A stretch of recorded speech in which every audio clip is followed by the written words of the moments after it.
చాలా అద్భుతమైన తిథి.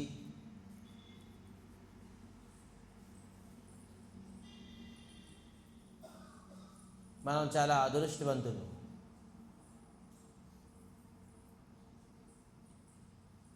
మరి తెలివైన వాళ్ళు కూడా. చాణక్య చెప్తున్నారు ఏంటంటే, రేపటి విషయం, రేపటి పని ఈరోజే ప్రారంభించండి అని.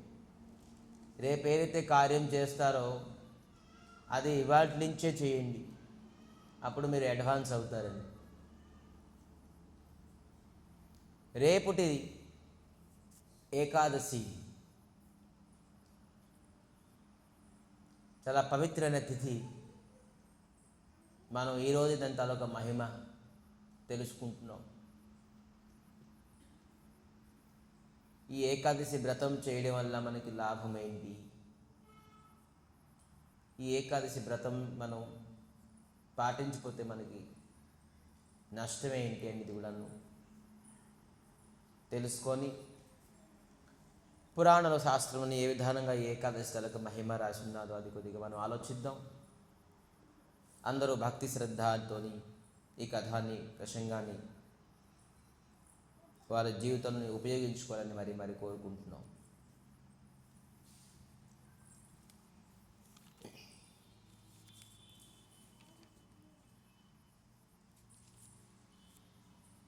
భక్తి రాజ్యంలో, భక్తి సిద్ధాంతంలోని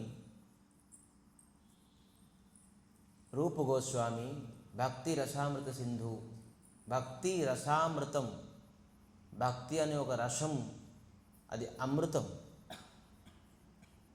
ఆ అమృతంలోని సింధు అంటే సముద్రం. ఒక గ్రంథం రాశారు, దాని పేరే భక్తి రసామృత సింధు. దానికి ఇంగ్లీష్లోని నెక్టర్ ఆఫ్ డివోషన్. ఈ భక్తి రసామృత సింధులని రూప గోస్వామి భక్తికి 64 అంగాలు ఉన్నాయి. అంగం అంటే తెలుసా? పార్ట్ అనుకోండి, విభాగాలు అనుకోండి.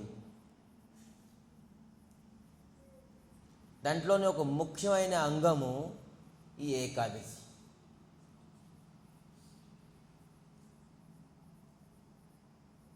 చాలామంది భక్తి చేస్తున్నామని పేరుకే ఉంటుంది, కానీ ఎవరు ఏకాదశి వ్రతాన్ని పాటించరు. ఏకాదశి అసలు ఎవరు అనేది తెలుసుకొని మనం ముందుకెళ్దాం.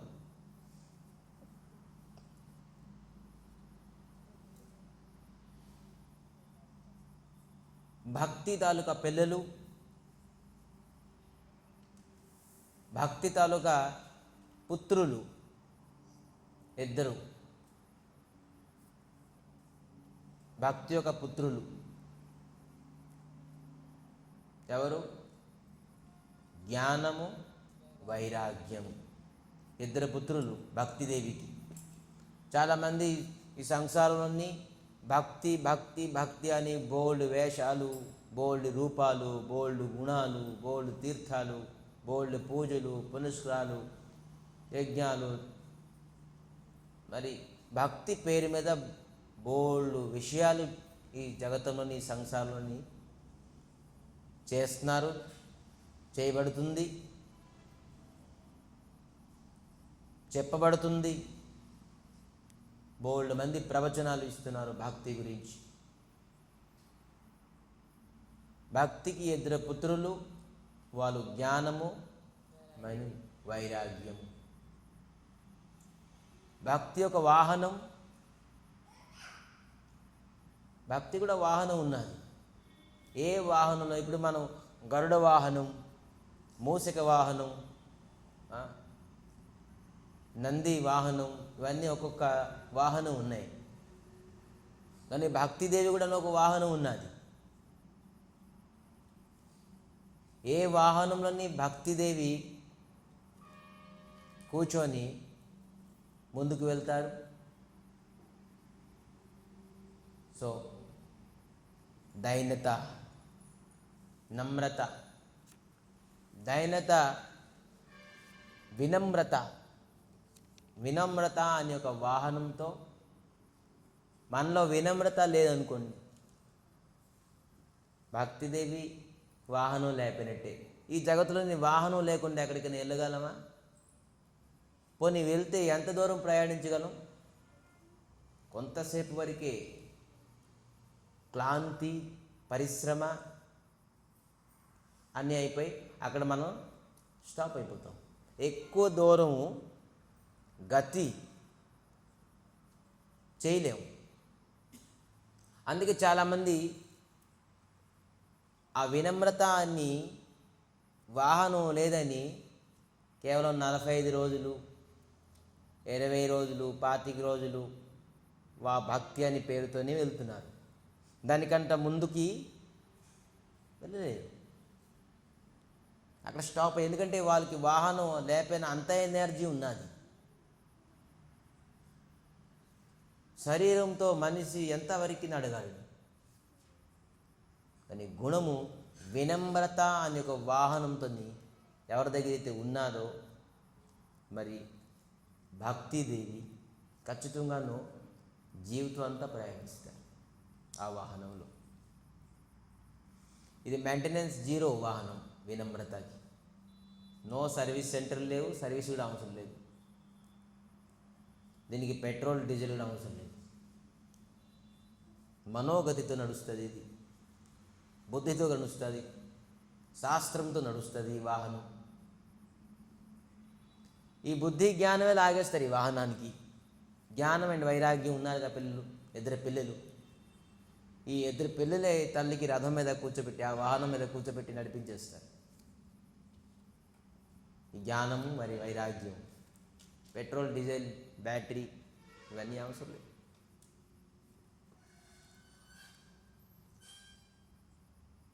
మరి భక్తి యొక్క జనని తల్లి, భక్తి పిల్లలు కనబడ్డారు.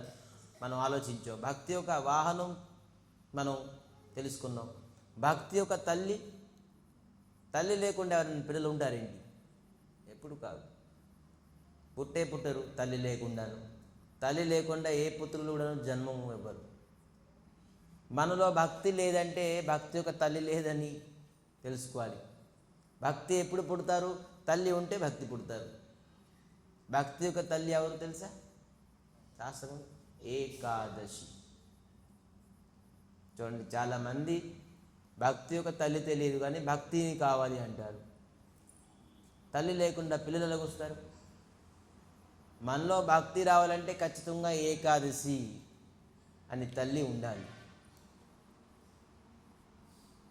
ఎప్పుడైతే ఒక వ్యక్తి, ఒక జీవుడు ఏకాదశి వ్రతం చేయరో అప్పుడు వరకు తనలోని భక్తి రాదు. ఇంకా భక్తి యొక్క పిల్లలు జ్ఞానం, వైరాగ్యం, మరి భక్తి యొక్క వాహనం వినమ్రత ఇవన్నీ ఇప్పుడు రాదు.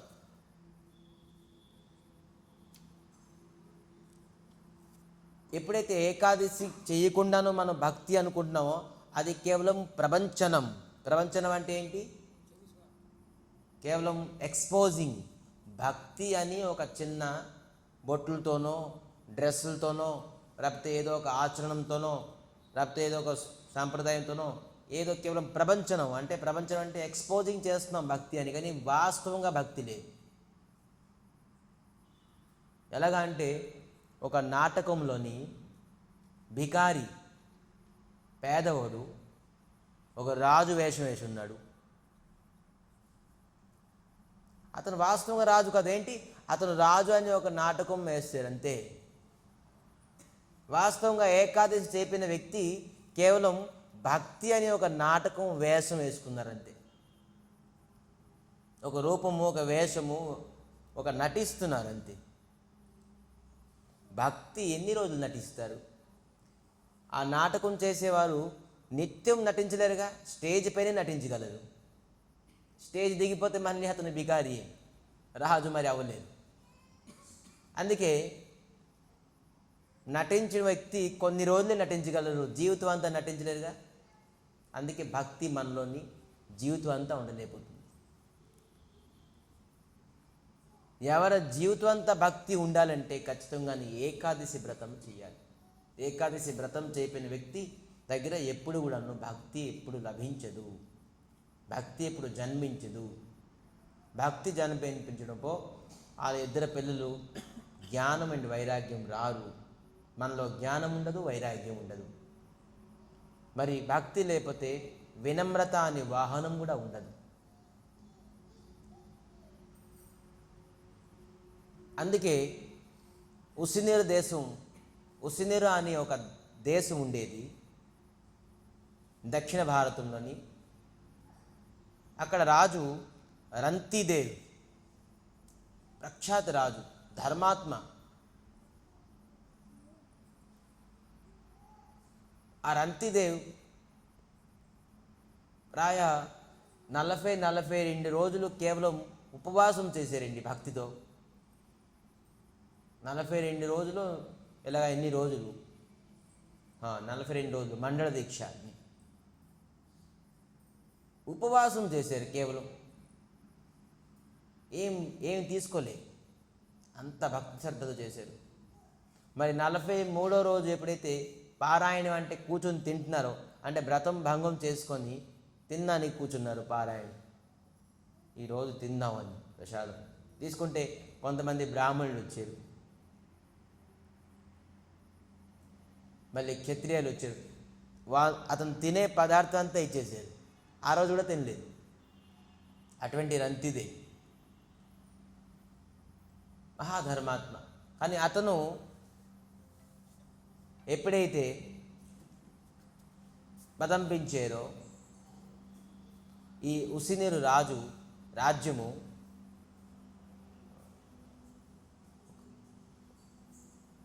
ఒక 10-12 సంవత్సరాలు ఒరసాలి. దానికి ఏమంటారు, వర్షం లేకపోయినా అనావృష్టి. అనావృష్టి అంటే వర్షం లేకపోతే ఏంటి, అప్పుడుతో కేవలం గోవులే ఉండే. ముఖ్యమైన ఆహారం, జీవికా నిర్వహణ అవ్వాలంటే గోవులతోనే మొత్తం అంతా వ్యాపారం అంది. వ్యవసాయం అంటే ఈ షాపులు, లేకపోతే ఇంకా ఈ ఆఫీసులు ఇవన్నీ లేకపోండి. వ్యాపారం అంటే గోవుతోనే వ్యాపారం. గోవుతో వ్యాపారం అంటే ఏంటి, ఇప్పుడు చేస్తున్నారు గోవుతో వ్యాపారం, అలా కాదు. ఇప్పుడుతో అన్యాయం, ఇది వ్యాపారం కాదు, ఇది అన్యాయం చేస్తున్నారు. గోవుతో అన్యాయం చేస్తున్నారు. గోవుల్ని అమ్మి, గోవుల్ని చంపి, గోవుల్ని అవి ఈరోజు ఇటువంటి పవిత్రమైన రోజులు మాట్లాడకూడదు. గోవు పాలు, గోక్షీరము, గోతాలొక నెయ్యి, వెన్న, పెరుగు, ఇటువంటిది వ్యవసాయం మనకి. గోవుతోని పంటలు, గోమయంతో పంట, ఇటువంటి గోమయమే వ్యాపారం ఉండేది. గోవులన్నీ వరసం లేకపోతే గడ్డి ఎక్కడున్నది, గోవులకి ఆహారం ఎక్కడున్నది.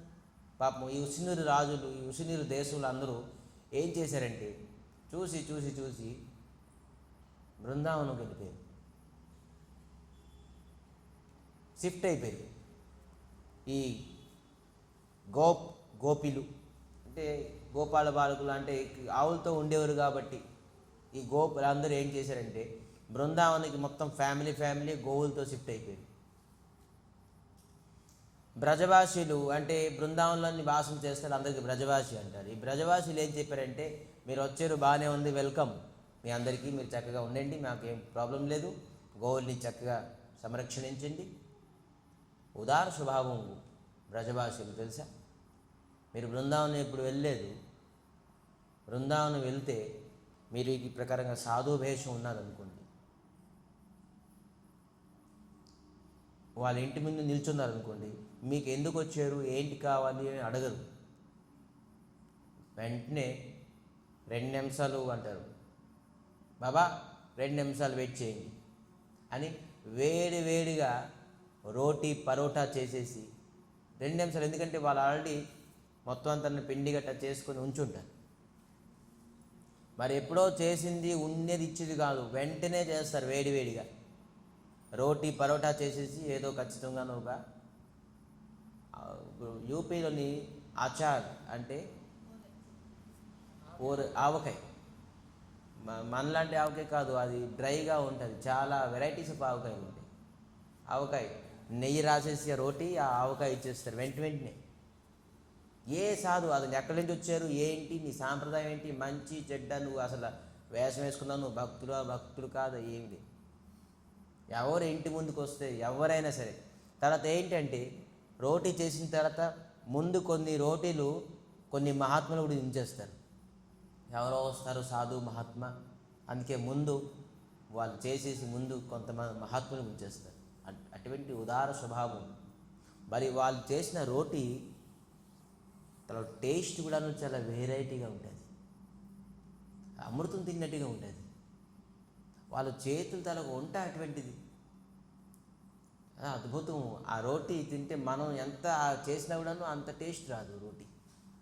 వాళ్ళు చెయ్యి స్పర్శ చేయడం వల్ల అంత టేస్ట్ అయిపోతుంది అది రోటీ.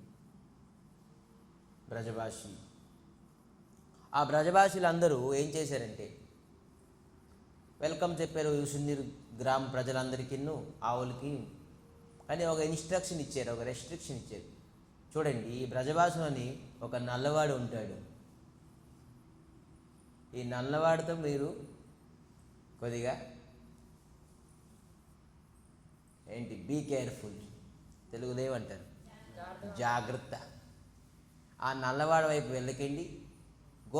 ఈ ఉసినీరులోని ఆడవాళ్ళు అందరూ, ఎందుకంటే ఆడవాళ్ళు అప్పుడుతో ఇప్పుడు బోరింగు మోటార్ అన్నీ ఉన్నది. అప్పుడు ఓన్లీ యమునాకి వెళ్ళి వాటర్ తీసుకురావడమే.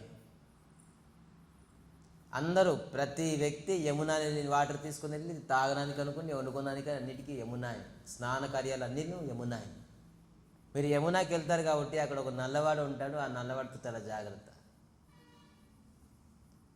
ఏదైతే చేయొద్దంటే చేస్తారు కదా కోరుండి, ఎవరు ఆ నల్లవాడు చూద్దాం ఒకసారి, చూద్దామని చూశారు. ఒకసారి చూసేద్దాం, తర్వాత మరి చూద్దాం, చూడొద్దు అని ఒక్కసారి చూస్తే అయిపోయింది. ఆ నల్లవాడికి ఒక్కసారి ఎవరైతే అటాచ్ అయిపోయారో, కృష్ణుడితో వాస్తవంగా ఎవరైతే చూసారో రూపము, కృష్ణుడితో ఎవరైతే కృష్ణ నామంతో కృష్ణ కథతోని ఎవరైతే అటాచ్ అయిపోయారో, అతని కృష్ణునికి విడిచిపెట్టలేరు, కృష్ణుని అతనికి విడిచిపెట్టలేరు. కృష్ణ అంటే కూడా తన పేర్లోనే కృష్ణ అంటే ఆకర్షణం. భక్తి అంటే ఏంటి తెలుసా? శ్రీల ప్రభుపాదులు ఇచ్చారు డెఫినేషన్. ఏంటి తెలుసా? The divine service. ఏమంటారు తెలుగులో? Divine service. భక్తి ఒక్క సేవ. భక్తి అంటే ఏంటి? సేవయే భక్తి. భక్తి అంటే మనసులో పుట్టించుకుని వచ్చేసి ఏదో ఊహించుకొని ఏదో ఒకటి చేయడం కాదు. సేవయే భక్తి. భక్తి అంటే అది ఒక కాయ, లేకపోతే పండు, లేకపోతే అది ఒక ఫీలింగ్ కాదు. మనం ఎప్పుడు కృష్ణుని ఊహించుకోవడం ఇవన్నీ కాదు. భక్తి అంటే ఏదో తిలకాలు బొట్లు పెట్టుకొని ఏదో పట్టుకొని పరిగెట్టడం చేయడం, బట్టలు వేసుకోవడం, ఇది కాదు. భక్తి అంటే ఏం చెప్పారంటే, భక్తి సిద్ధాంత ప్రభుపాదులు డివైన్ సర్వీస్. భగవంతుడికి శ్రద్ధతోని సేవించడమే భక్తి. ఎందుకంటే ప్రతి జీవుడు భగవంతుడు ఒక సేవకుడు, దాస్, నిత్య దాస్. జీవేరో శాశ్వత ధర్మం నిత్య కృష్ణ దాస్. నిత్యం కృష్ణుడు ఒక దాసుడు. దాసుడు అంటే పనివాడు. పనివాడు తనకు ముఖ్యమైన కర్తవ్యం ఏంటి? పని చేయడము. ఎవరు పని చేయడం? కృష్ణదాసు కాబట్టి కృష్ణుడు ఒక పని చేయడము. పని చేయడానికి ఏమన్నారు? సేవించడము. సంస్కృతిలో సేవించడం అన్నారు, సేవ. సో సేవించకుండాను మనం భక్తి ఎప్పుడు అవ్వు. సో ఈ గోపికులు అందరూ వెళ్ళారు. ఉసినీరు తాలూకా గోపికులు అందరూ వెళ్ళి కృష్ణుడికి వాస్తవంగా చూసేసి మోహితులైపోయారు. కృష్ణుడికి చూసేసి మోహితులైపోయారు. ఇంకా మళ్ళీ వచ్చి చెప్పారు, ఈ కృష్ణుడు ఈ ప్రపంచంలోని ఇంద్రాది దేవతలు, బ్రహ్మాది దేవతలను కృష్ణుని తలకు రూపాన్ని చూసేసి మోహితమైపోతున్నారు. మహాదేవులు కూడా వచ్చారుగా కృష్ణుని బాల్య రూపం చూద్దామని బ్రజభూమిలోని. ఎవరు రాలేదు, అందరూ వచ్చారు. ఇంద్రాది దేవతలను ఈ భగవంతుడి తాలూకా రూపాన్ని చూడడానికి మోహితం అయిపోతున్నారు. అందరు లైన్లో ఉన్నారు, కానీ దర్శనం ఇవ్వకుంటున్నారు అందరికీ. అటువంటి కృష్ణుడు ఒక స్వరూపము, రూపము. కానీ కృష్ణుడు రాధారిని వెనకాతలే వెళ్తున్నారు. మొత్తం ఈ ప్రపంచం, బ్రహ్మాండం, దేవతలు అందరూ కూడా కృష్ణుని వెనకాతలు వెళ్తున్నారు. కానీ కృష్ణుని ఎవరు వెనకాల వెళ్తున్నారు? రాధారిని. నిన్న మనం చెప్పుకున్నాం, రాధారిని ఎవరు? భగవంతుడు తాకు ఒక ఆలాధన శక్తి, వేరే కాదు కృష్ణుడు రాధారిని. కానీ రాధారిని ఈ ఆలాధన శక్తి వెనకాతల భగవంతుడే వెళ్తుంటారు. అందరు చూశారు, ఈ కృష్ణుడు ఈ వెనకాతల అందరూ వెళ్తున్నారు, కానీ కృష్ణుడు రాధారిణి వెనకాతల వెళ్తున్నారు. అందరూ రాధారిణికి ఆ వసుంధరు గోప బాలకులు అందరూ, గోపికులు అందరూ రౌండప్ చేసేసారు. రాధారిణి, మీలో ఏమున్నది? మీరు ఏం చేశారు? కృష్ణుడికి మీరు మోహితం చేసేసారు. మాకు ఆ రహస్యం చెప్పండి. మీరంటే కృష్ణుడికి అంత ప్రేమ ఏంటి? మొత్తం ఇంద్రాది దేవతలు, మొత్తం బ్రజభాషలందరూ కృష్ణుడితో ఉందామంటున్నారు, కృష్ణుని వెనకాతలు వస్తున్నారు. గోవులు, గోపాల బాలకులు, గోవులు కూడా కృష్ణుని లేకుండా ఉంటారు. గోవులు కూడా వెనకాతలు కృష్ణుని ఎక్కడికి వెళ్తే వెనకాతలు వచ్చేస్తాయి. కానీ మీ వెనకాతల కృష్ణుని రావడం ఏంటి? మీరేం చేశారు? మీలో ఉన్నది గొప్పతనం ఏంటి అని అడిగితే రాధారిణి స్వయంగా చెప్పారు ఏంటంటే, నేను ఒక వ్రతం చెప్తాను, మీరు ఆ వ్రతం చేస్తే కృష్ణుని మీ వెనకట్లా వచ్చేస్తుంది. కృష్ణుని మీకు చూసి మోహితం అయిపోతారు. అచ్చా చెప్పండి. సోమవారం వ్రతం, మంగళవారం వ్రతం, బుధవారం వ్రతం చేస్తున్నాం, మేము గురువారం చేస్తున్నాం, శుక్రవారం చేస్తున్నాం, శనివారం చేస్తున్నాం, ఇవన్నీ చేస్తున్నాం. ఈ వ్రతాలు, ఈ వ్రతంతో మేము అతను మోహితం అవ్వడు. ఏ వ్రతం? ఏకాదశి. కృష్ణుడికి మోహితం చేయాలన్నా, కృష్ణునికి మనం భజించాలన్నా, స్మరించాలన్నా, కృష్ణుడికి ప్రసన్నం చేయాలంటే ఏకాదశి తిథి, పెళ్లి చేసుకుని ఒక తిథి ఉంటుంది, వివాహానికి ఒక తిథి, వ్యాపారానికి ఒక తిథి, గృహప్రవేశానికి ఒక తిథి, దీక్షాగ్రహణానికి ఒక తిథి, మంచి చెడ్డలకి అన్నిటికీ ఒక తిథి చూస్తాం. తిథి అంటే ఏంటి? ముహూర్తం. తిథి అంటే ముహూర్తం. ఒక ముహూర్తం, ప్రతిదీ శుభకార్యాలకు అనుకోండి, అశుభకార్యాలు కూడా తిథి ఉంటుంది. కానీ శుభ అశుభ కార్యాలకి తిథి ఉన్నది. భగవంతుడి ప్రసన్నం అవడానికి ఒక తిథి ఏంటి తెలుసా? ఏకాదశి తిథి. ఆ తిథిలోని భగవంతుడు అతి సరళంగా, సులభంగా, అత్యధికంగా ప్రసన్నం అవుతారు ఏకాదశి రోజు.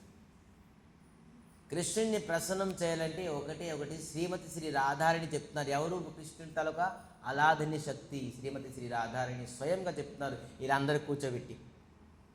రాధారిణి స్వార్థపరులు కాదు. నేను కృష్ణుడు నాకు మోహితమైనారు, మీకు మోహితం అవుతే నాలించి వేరే అయిపోతారు అనే స్వభావం కాదు రాధారిణికి. రాధారిణి తలకు ఒకటే డ్యూటీ ఏంటి తెలుసా? ప్రతి జీవులకి కృష్ణుడి దగ్గర తీసుకెళ్ళిపోవడమే రాధారిణి స్వభావం. ప్రతి జీవులకి, ఏ జీవితాలకు క్వాలిఫికేషన్ కానీ, గుణం కానీ, రూపం కానీ, ధనం కానీ ఏమీ చూడదు రాధారాణి. రాధారాణి దగ్గరికి వెళ్ళి మనం రెండు చేతులు జోడించి, రాధారాణి మాకు కృష్ణునితో మాకు కల్పించే, కృష్ణునికి మాకు దర్శనం ఇవ్వండి, రాధారాణికి అడిగితే రాధారాణి చాలా ప్రసన్నం అయిపోతారు. మీ చేతి పట్టుకుని లాక్కొని తీసుకెళ్ళిపోతారు, కృష్ణుని దగ్గర నుంచి పెట్టేస్తారు. చాలామంది కృష్ణ కృష్ణ కృష్ణ, రాధారాణికి ఎవరు అడుగురు. ఎక్కడ వాళ్ళకి ఓన్లీ రుక్మిణి, సత్యభామ తెలుసు ఆంధ్రాలో. కానీ రాధారాణి ఎంత దయాలు, కృపాలు, వర్షాన్ని వాలి, వర్షాన్ని అంటే కృపా వర్షాన్ని, కృపావర్షం. కేవలం అనుగ్రహమైన రూపము రాధారాణి. జీవులకి అనుగ్రహం చేసే కృష్ణ అనుగ్రహం. ధనం, ఐశ్వర్యము, కామక్రోధలో మదమత్సరాలు ఇవన్నీ పోగొట్టాలి, ఇవి చేయాలి, అవి చేయాలి, వ్యాపారం ఉండాలి, ఇవన్నీ రాధారాణి కాదు. ఇవన్నీతో వచ్చేస్తాయి. కృష్ణుని ఎప్పుడైతే వస్తారో వాళ్ళకి అంటే ఆటోమేటిక్గా షడైశ్వర్యాలు వచ్చేస్తాయి. గురుగారు అంటుంటారు, కృష్ణుడు షడైశ్వర్య పూర్ణ సంపూర్ణుడు. షడైశ్వర్యం అంటే 6 తాలూకా ఐశ్వర్యం సంపూర్ణంగా కృష్ణునికి ఉన్నది, సంపూర్ణంగా ఉన్నది. ఇతర దేవతల దగ్గర కించిత్ మాత్రం ఉన్నది, అంటే తక్కువ మాత్రం ఉన్నది. జీవుల దగ్గర ఇంకొద్ది కించిత్ మాత్రం ఉన్నది. కానీ కృష్ణుని దగ్గర సంపూర్ణంగా ఉన్నది. అందుకే అతను సంపూర్ణమైన పూర్ణ పురుషుడు భగవంతుడు కృష్ణుడు. మరి అతనికి ఎవరైతే భజిస్తారో అతను కూడాను ఈ షడైశ్వర్య పూర్ణం అయిపోతారు. సో సో ఈ ఐశ్వర్యాల గురించి మనం ఆలోచించిన అవసరం లేదు. ఐశ్వర్య గురించి రాధారాణి దగ్గరికి వెళ్ళడం అవసరం లేదు. రాధారాణి దగ్గరికి వెళ్తే కృష్ణుడి గురించే వెళ్ళాలి. ఎప్పుడైతే కృష్ణుడి గురించి రాధారాణి దగ్గరికి వెళ్తారో రాధారాణి తీసుకుని వెళ్ళిపోతారు మీ దగ్గరికి, కృష్ణుని దగ్గరికి. రండి వెళ్దాం, ఏం పర్లేదు నేను చెప్తాను. Reference, big reference. Radharani is the big reference to meet Krishna. కృష్ణునికి కలగాలంటే మనం కేవలం రాధారాణి తాలూకు రెఫరెన్స్ పట్టేసామనుకోండి. సో వీళ్ళందరూ వెళ్ళి రాధారాణికి అడుగుతూ, రాధారాణి ఏం చెప్పారు? ఏకాదశి తిథి మీరు ఒకవేళ పాటిస్తే ఖచ్చితంగా మీకు కృష్ణుని ప్రశ్న. వాళ్ళు అప్పటి నుంచి స్టార్ట్ చేశారు. సంవత్సరానికి 24 ఏకాదశిలు, నెలకి 2 ఏకాదశిలు, సంవత్సరానికి 24 ఏకాదశిలు ఖచ్చితంగా పాటించారు. సంవత్సరానికి 24 ఏకాదశి పాటించారు. వాళ్ళు ఏమయ్యారు తెలుసా? కృష్ణుడితోని అతి మధురమైన లీల, రాసలీలని ప్రవేశించారు. ఆ ఉసిన్నరు తాలూకా గోపు బాలకులు, గోపికులు, బ్రహ్మాది దేవతలు కూడా కష్టము ఆ రాసలీలలో ప్రవేశించడం, దర్శించుకోవడం. పార్వతీదేవి వెళ్తున్నారు. ఎక్కడి నుంచి? కైలాసం నుంచి పరిగెట్టి వెళ్తున్నారు. పార్వతి ఎక్కడికి వెళ్తున్నారు? ఉండండి, నేను రాసలీలాకి వెళ్తున్నాను, కృష్ణుని తలకు రాసలీలాకి వెళ్తున్నాను. పార్వతీదేవి చూడండి ఎలాగా గోపిగా వెళ్తున్నారు. నన్ను కూడా తీసుకెళ్ళొచ్చు కదా అని అని అవుతున్నారు. మీరు ఎలాగ వెళ్తారండి? మీరుతో పురుష రూపంగా ఉన్నారు, అక్కడ కేవలం గోపికలే అందరూ వెళ్తారు. నేను చీర కట్టుకుంటే అయిపోతుంది కదా. చూడండి, పార్వతీదేవిగా అంటున్నారు. ఎవరు? మహాదేవుడు. గోపిగా అవడానికి ఎంతసేపు అవుతుంది అని స్వయంగా పార్వతి మహాదేవులకి గోపీ వేషం వేసారు. అతనితో జటాజూటు ఉన్నది, అన్ని జటాజుటం తీసేసారు. మొత్తం అంత పెద్ద జుట్టు అయిపోయింది. దానికి చక్కగా జడ వేసారు. బోల్డు స్త్రీలకి అనేక, గోపికలకి అనేక ఆడంబరం ఉంటాయిగా, అవన్నీ వేసేసి చాలా అద్భుతంగా కనబడారు. యాక్చువల్లీ మహాదేవులు ఒక మంచి గోపిగా, అందమైన స్త్రీగా కనబడారు. ప్రసన్నమైపోయారు. ఎవరు? పార్వతీదేవి. ప్రసన్నమై, అవునండి అచ్చు మీరు గోపీలాగే ఉన్నారండి అన్నారు. కానీ ఒకటి, మీరు నడకతోని తెలిసిపోతుంది మీరు గోపి కాదని. మీరు వేషం అయితే వేసేసారు కానీ గోపి వేషం, మీ నడక అయితే మహాదేవులతో నటరాజ్, నృత్యం చేసేట అతను రాజు. మహాదేవులు అట ఈ విధానంగా నడిచారు. పార్వతి మోహితం అయిపోయారు. అసలు ఇది మా భర్త అయినా అని ఇంత అద్భుతమైన నడక నడిచారట. కానీ అద్భుతమైన రసం. ఏదో విధానంగా అంటారు నేను గొప్ప, మహాదేవులు గొప్ప, ఇది గొప్ప, అది గొప్ప, శాస్త్రం తెలియక. కానీ మహాదేవులు చూడండి, కృష్ణుని రాసలీలలో వెళ్ళడానికి గోపీభావమై స్త్రీగా నడిచారు. ఎలాగ స్త్రీ నడుస్తారు, స్త్రీ కూడా మోహితం అయిపోయారు. అలా నడిచారు, వెళ్ళారు. వెళ్ళిన తర్వాత కానీ అక్కడికి వెళ్ళి ప్రారంభించారు. కృష్ణుని రాసలీలకి ఫస్ట్ ప్రారంభిస్తారేంటి? వంశీవదనం. ఎప్పుడైతే త్రిభంగి రూపంలో వంశీవదనం చేశారో మహాదేవులు మూర్ఛితం అయిపోయారు. ఇంకా వంశీ స్టార్ట్ చేశారు, మహాదేవులు మూర్ఛితం అయిపోయారు. మూర్ఛితం అంటే ఆ ప్రేమతో ఆ రూపం చూసేసి, ఆ వంశీ వదనం వినేసి మహాదేవులు తట్టుకునేపోయారు, మూర్ఛితం అయిపోయారు. తెలిసిపోయినా ఇది ఎవరు? కొత్త గోపి, ఇది ఎవరు తెలియదు. చూస్తే మహాదేవులు. సిగ్నల్స్ ఉంటాయి కదా, సిగ్నల్స్ ఉంటే ఒక సిగ్నల్ అయితే ఇటుపక్క రావాలి, ఒక సిగ్నల్ ఇటుపక్క రావాలి. మహాదేవులు కృష్ణుడు సర్వంతర్యామి, అతను ఒక సిగ్నల్ ఇచ్చారు వంశీతోని. ఏ పొజిషన్లో అందరూ ఉండాలో తెలిసిపోతుంది అందరికీ, గోపికలకి ఒక్కొక్క సిగ్నల్తో. నృత్యం చేయాలంటే, డ్రిల్ చేయాలంటే అందరూ చెప్తారుగా, సిగ్నల్స్ ఉంటాయి. డ్రిల్ మాస్టర్కి తెలుస్తుంది ఎలా అవ్వాలి, చేయాలి అని చెప్పేసి. మొత్తం అంతా నృత్యం స్టార్ట్ చేసేవాడికి వంశీ ఎప్పుడైతే స్టార్ట్ చేశారో చూసే కాకుండా మూర్ఛితైపోయింది మహాదేవుడు. సో ఈ కథ ఎక్కడికి వెళ్ళింది? సో విధానంగా గోపికలందరూ ఏకాదశి చేయడం వల్ల 24 ఏకాదశి చేశారట. మళ్ళీ రాసలీలని అందరూ ప్రవేశించారు. దుర్లభం, బ్రహ్మాది దేవతలు కూడా దుర్లభం ఆ రాసలీల దర్శించుకోవడం, కానీ అటువంటి రాసలీలని ప్రవేశించేది ఎవరు? ఈ ముస్లిం తాలూకు గోపికలు అందరూ ఏకాదశి వ్రతం చేసేసి. సో ధన్యం ఏకాదశి వ్రతం. సో విష్ణు ధర్మోత్తర పురాణంలోని ఏం రాస్తున్నారు? బ్రహ్మచారి గృహస్థవా బాణప్రస్థాయథాయతి యో ఏకాదశి హి భుంజానో భుంక్తే గోమాంస ఏవ హి భుంక్తే గోమాంస ఏవ హి. అందరూ అంటున్నారు ఈ వ్రతం, ఈ ఉపవాసాలు బ్రహ్మచారులకి అండి. అతను బ్రహ్మచారులు కాబట్టి వాళ్ళు చేస్తారు. మనం ఇంట్లో ఉండి ఇవన్నీ చేస్తే అవుతుంది ఏంటి? పొలాలకు వెళ్ళి, ఉద్యోగానికి వెళ్ళి, బ్యాంకులకు వెళ్ళి. అందుకే బ్రహ్మ ధర్మోత్తర పురాణాలని చెప్పేసారు ఏంటి? బ్రహ్మచారి గృహస్థవా, గృహస్థుడు రాస్తున్నారు, గృహస్థుడు చెయ్యాలి. బాణప్రస్థ వాళ్ళు కూడా చేయాలి. బ్రహ్మచారి గృహస్థవా బాణప్రస్థ యథా యతి. యతి అంటే సన్యాసి, సంస్కృతంలో యతి అంటే సన్యాసి. సన్యాసి కూడాను చేయాల్సిందే వ్రతం. ఒకవేళ ఏకాదశి వ్రతం, యో ఏకాదశి హి భుంజానో, ఎవరైతే ఏకాదశి రోజు నవధాన్యాలు తింటారో, అన్నం తింటారో, భుంక్తే గోమాంస ఏవ హి, వాళ్ళు గోమాంసం తిన్నంత ఫలితం. చూడండి, ఇది విష్ణు ధర్మోత్తర పురాణంలో ఉన్నది. ఎవరైతే ఏకాదశి రోజు నవధాన్యాలు అన్నం తింటారో వాళ్ళు గోమాంసం తినే అంత ఫలితం వస్తుంది. గోమాంసం తింటే ఈ శాస్త్రంలోని ఏమున్నది అనేది నేను చెప్పడానికి ఇంకా నేను చెప్పను.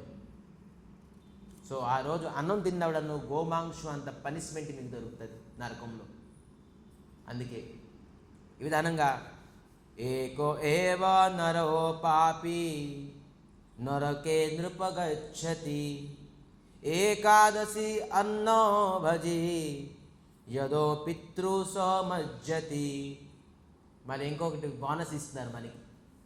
ఏంటి? యో ఏకాదశి అన్న భజి, ఎవరైతే ఏకాదశి రోజు అన్నం తింటారో, యహ పితృ సహ సంజతి, వాళ్ళు మొత్తం ఫ్యామిలీ వెళ్ళిపోతారు. ఫ్యామిలీ ప్యాకేజ్ ఎక్కడికి? నరకానికి. వాళ్ళు తింటారు, పోనీ వాళ్ళు వచ్చగా వాళ్ళు తింటారు, వాళ్ళతో పాటు వాళ్ళు మొత్తం ఫ్యామిలీని కూడా తీసుకెళ్ళిపోతారు. చూడండి, కానీ ఎవరైతే ఏకాదశి చేస్తారో వాళ్ళతో పాటు వైకుంఠానికి మొత్తం ఫ్యామిలీ కూడా తీసుకెళ్ళవచ్చు. రెండు ఉన్నాయి, ప్లస్ ఉంది, మైనస్ ఉంది. వాళ్ళు చేయకపోతే ఎవరైతే తింటారో వాళ్ళు ఫ్యామిలీ నరకానికి వెళ్తారు. ఎవరైతే తినకుండా ఏకాదశి వ్రతం చేస్తారో, ఇంట్లోని ఒక్క వ్యక్తి, చాలా ధ్యానంగా వినండి, ఇంట్లోని 4 ఉంటారు, 5 ఉంటారు, 10 మంది ఉంటారు. ఒకే వ్యక్తి ఇన్కమ్ చేస్తారు, ఉద్యోగం చేస్తారు, వ్యవసాయం చేస్తారు, పోషిస్తారు. 8 మందికి 9 మంది కదా పిల్లలకి. చిన్న పిల్లలు 4 ఉన్నారు, భార్య ఉన్నారు, తల్లిదండ్రులు ఉన్నారు. ఒకే వ్యక్తి ఆదాయం చేస్తున్నారు. అతను ఒకరు తింటారేంటి? ఆదాయం చేసేసి అందరికీ పెడతారుగా, భార్య పిల్లలకి, అమ్మ నాన్నకి, అక్క చెల్లికి, అందములకి పెడతారుగా. అదే విధానంగా ఏకాదశి వ్రతం ఎవరైతే చేస్తారో ఆ పుణ్యం మొత్తం ఫ్యామిలీ కూడా ఇస్తారట. కేవలం ఒకరు చేస్తే మొత్తం ఫ్యామిలీ కూడా పొందుతారు. ఎందుకంటే ఆ ఒక్క వ్యక్తి చేసే వ్రతము అతను ఎంత పవిత్రం అయిపోతారు, మొత్తం పరివారాన్ని కూడా పవిత్రం చేసేస్తారు. అటువంటి ఏకాదశి వ్రతం. సో అందుకే మనం ఖచ్చితంగాను ఏకాదశి వ్రతం అనేది చెయ్యాలి. విష్ణు స్మృతిలో చెప్తున్నారేంటి? ఏకాదశ్యం న భుంజిత కదాచిత్ అపి మానవః. మానవః అంటున్నారు. ఏంటి మానవ అంటే? ఎవరు? మనుషులు. ఇది మనుషుల గురించి చెప్తున్నారు, పశువులకి కాదు. ఎవరైతే వాస్తవమైన మనుషులు వాళ్ళు ఖచ్చితంగా ఏకాదశి చేయాలని అర్థం. మానవ, ఇది మానవులకే. ఇది ఖచ్చితంగాను ఒక మానవుడు ఏకాదశి వ్రతం చేయాలి. అతను జాతి కానీ కులం కానీ, అతను బ్రహ్మచారి ఏంటి, గృహస్థ ఏంటి, బ్రాహ్మణుడు ఏంటి, క్షత్రియ ఏంటి, వైశ్య ఏంటి, శూద్ర ఏంటి, ఎవరైనా సరే, స్త్రీ పుత్రులు, చిన్నోళ్ళు, పెద్దోళ్ళు అందరూ 5 years అబౌవ్ 8 years బిలో ప్రతి వ్యక్తి ఏకాదశి చేయాల్సిందే. 8 years తర్వాత అతనికి ఏకాదశి తలొక నియమము అవసరం లేదు. 5 years కన్నా కింద ఉంటే వాళ్ళకి ఏకాదశి మళ్ళీ ఉండదు. ఇది ఏకాదశి తల condition. 5 years above 80 years below ప్రతి వ్యక్తి కూడా ఏకాదశి చేయాల్సిందే. లేదంటే ఏంటవుతుంది, వాళ్ళు ఖచ్చితంగాను నరకానికి వెళ్తారు.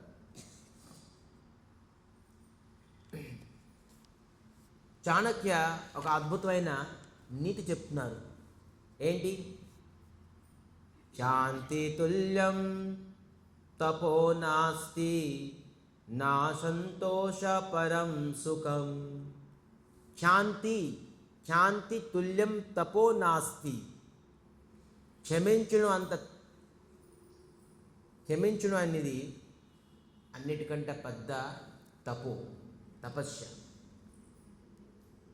ఎందుకంటే సహజంగా అందరూ వల్ల తప్పు అయిపోతుంది. తప్పు చేపిన వ్యక్తి ఎవరు ఉండరు. కానీ క్షమాపణ ఇవ్వడం అనేది పెద్ద తపస్య. శాంతి తుల్యం తపో నాస్తి. అందుకే అలవాటు చేసుకోండి. ఎవరైనా ఇంట్లోని తప్పు చేసారో, లేకపోతే ఏదో ఒక మాట అన్నారో, ఏదన్నారో క్షమించాలి.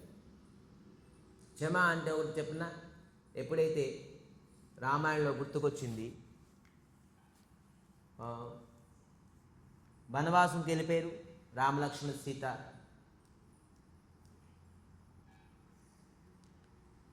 హిరణ్య బంగారం లేడీ వచ్చింది, దానికి చూసేసి సీతాదేవి మోహితమయ్యారు. అది నాకు కావాలి అన్నారు. వేరే సీతాదేవి అడక్కడక్క ఒక బంగారు లేడీ అడుగుతున్నాను, నేను వెళ్తున్నాను లక్ష్మణ్, నువ్వు చూడు సీతాదేవికి. అదంతా తెలుసు కథ, కేవలం నాటకం అది. హే సీతే, హే రామ్ అనే ఆ లేడీ ఆడడంతో ఇక్కడ సీతాదేవి కంగారు పడిపోయారు. హే లక్ష్మణ వెళ్ళు, మీ అన్నయ్య ఏదో ఒక ప్రమాదంలో ఉన్నారు. ఇతను ఏ ప్రకారంగా నిర్భయంగా ఉన్నారు. అన్నయ్యకి ఏంటి పూర్ణ పురుషోత్తమ భగవంతుడు రాముడు రామచంద్రమూర్తి, అతనికి ఏం ప్రమాదం ఉండదు, మీరు ఉండండి. కానీ లక్ష్మణ్కి సీతాదేవి అట కఠోరైన వాక్యం చెప్పారట ఆ సమయంలో. మీరు దీని గురించి ఎదురు చూస్తున్నారు కదా అని కఠోరమైన వాక్యం. లక్ష్మణ్ అది సహించలేపారు. అయినా కూడాను ఒక గీత గీసుకుని వెళ్ళిపోయారు. కోపడలేదే. చూడండి ఎందుకు కోపడంటే, వాస్తవంగా సీతాదేవి నాకు కోపంతో కానీ నా పైన కక్ష పెట్టుకొని చెప్పలేదు ఒక మాట. ఎందుకు చెప్పారంటే, రాముడి పైన ఉన్ని ప్రేమ అతని నోట్లించి నాకు అలాగా మాట పలికించింది అని భావన కలిగించారు. చూడండి లక్ష్మణుడు. అందుకే లక్ష్మణుడు అంత శ్రేష్టమయ్యేది. అక్కడికి వెళ్ళారు. రాముడు అడిగారు, నువ్వు సీతాదేవిని విడిచిపెట్టి ఎందుకు వచ్చావు అని తిట్టారు. సరే, ఎక్కడికి వెళ్తే తిట్లు, అక్కడికి వెళ్తే తిట్లు లక్ష్మణుడికి. అప్పుడు ఏమన్నారంటే, రామచంద్రుడికి సీతాదేవి అంటే ప్రేమ కాబట్టి ఒంటరిగా ఎందుకు ఉన్నారని చెప్పేసి నన్ను తిడుతున్నాను అని అర్థం చేసుకొని అతను కంట్రోల్, అది క్షమాభావం. ఎవరిలో పేషెన్స్ అనేది, ధైర్యం అనేది లేదు, క్షమించే గుణం అనేది లేదు, వాళ్ళు ఎప్పుడు కూడా నువ్వు పైకి రాలేదు. క్షమా తుల్యం తపో నాస్తి నా సంతోష పరం సుఖం. ఎవరికి ఏది లభించినా సంతోషంగా ఉన్నారనుకోండి, నా ప్రాప్తి ఇదే, నాకు ఇంకా కావాలి, తృష్ణ, ఇంకా కావాలి, ఇంకా కావాలి, ఇంకా కావాలి. నా తృష్ణాయో పరహో వ్యాధి. తృష్ణ అంటే మన దగ్గర ఎంత ఉన్నదో అది సరిపోక ఇంకా కావాలి, ఇంకా కావాలి, ఇది కావాలి, అది కావాలి, ఎలాగ చేయాలి, అలా చేయాలి, ఎలా ఉండాలి, అలా ఉండాలి అని తృష్ణ ఉన్నదే పరో వ్యాధి. వ్యాధి అంటే ఏంటి? రోగం. సంతోషం అనేది పరమ సుఖము. మన దగ్గర ఏది ఉన్నదో అది అది బాగుంది అని సంతోషపడితే అది పరమ సుఖం. మరి తృష్ణకి వెళ్ళిపోయామనుకోండి, ఇది కావాలి, అది కలిగి కోరికల పైన, అది మహావ్యాధి, రోగం అది. మరి నాచో ధర్మ దయాపర. దయా కన్నా ధర్మము ఏది ఈ జగత్తులో లేదు. లాస్ట్కి ఏం చెప్పారు? దయ. దయాకు మించిన ధర్మము ఏది లేదు. దయ అంటే ఏంటి? శ్రీమన్ చైతన్య మహాప్రభు మహాదయావంతుడు ఈ జగతానికి వచ్చి మనిషి ఎలాగ బతకాలి, ఏ విధానంగా నువ్వు భక్తి చేయాలని చెప్పేసి పరమ దయ చైతన్య మహాప్రభు. లేకపోతే తినడానికి ఇస్తే దయ, పడుకోడానికి ఇస్తే దయ కాదు. దయ అనేది ఈ జన్మ మృత్యు చక్రం నుంచి బయటికి తీసుకొస్తారే, అది పరమ దయ. చైతన్య మహాప్రభు మనకి పరమ దయ ఇచ్చారు. దయ అంటే ఇంకో కథ మనకి గుర్తొచ్చింది. అందరికీ తెలుసు ఈ ప్రసంగం, కానీ తెలిసినోని అదంట్లో సారాంశం తెలుసుకోలేగా. కథ అందరికీ తెలుస్తుంది, కానీ కథ తాలూకా సారాంశమే చాలా పెద్దది. కథ తాలూకా జీస్ట్, దాంట్లో నేర్చుకోవాల్సింది వస్తువు ఏంటి అనేది మనం తెలుసుకోవాలి. ఎప్పుడైతే అశ్వత్థామ ఈ 5 పుత్రులను చంపేశారుగా, పాండవుల తాలూకా పుత్రులను. యాక్చువల్లీ పాండవులను చంపడం వెళ్ళేది, కానీ పాండవుల పుత్రులు చంపేశారు. ఎప్పుడైతే తెలుసుకున్నారో పాండవుల పుత్రులు చనిపోయారు అని చెప్పేసి, అర్జునుడిని విడిచిపెట్టలే. ఎవరు చంపారు? అశ్వత్థామాని విడిచిపెట్టలే. పరిగెట్టి ఎంటాడి కూడా అతనికి తీసుకొచ్చారు. ఎంటాడి తీసుకొచ్చి ఎలా తీసుకొచ్చారు? బంధించి, తాడులతో బంధించి ఒక ఖైడీలాగా, ఒక దొంగలాగా తీసుకొచ్చారు. ఇంకో ఎవరి దగ్గర పడేశారు? ద్రౌపది కాళ్ళ దగ్గర పడేశారు. ఇగో ద్రౌపది చూడు, నీ 5 పుత్రుల్ని చంపేశారుగా, అతను నీ కాళ్ళ దగ్గర పడేశాడు. ఇగో తలవారు తీసుకో, నువ్వు క్షత్రియాణి. ద్రౌపది కూడా ఒక మంచి ఫైటర్ తెలుసా, యుద్ధం చేస్తారు. సారథి వాళ్ళ తండ్రి దగ్గర ద్రౌపది దగ్గర నేర్చుకున్నాను. ద్రౌపది అంటే ఏదో ఊరికి ఒక స్త్రీ ఆడదే అనుకున్నారేమో. ఎవరు? క్షత్రియాణి. చిన్నప్పటి నుంచి బాగా యుద్ధం నేర్చుకున్నారు. సారథి ఉండేరు ద్రౌపది. ఇంకో నువ్వు క్షత్రియాణి, తలవారు తీసుకో, నీ 5 తలగా పుత్రులు చంపారని నువ్వు ఇతనికి సంహరించు.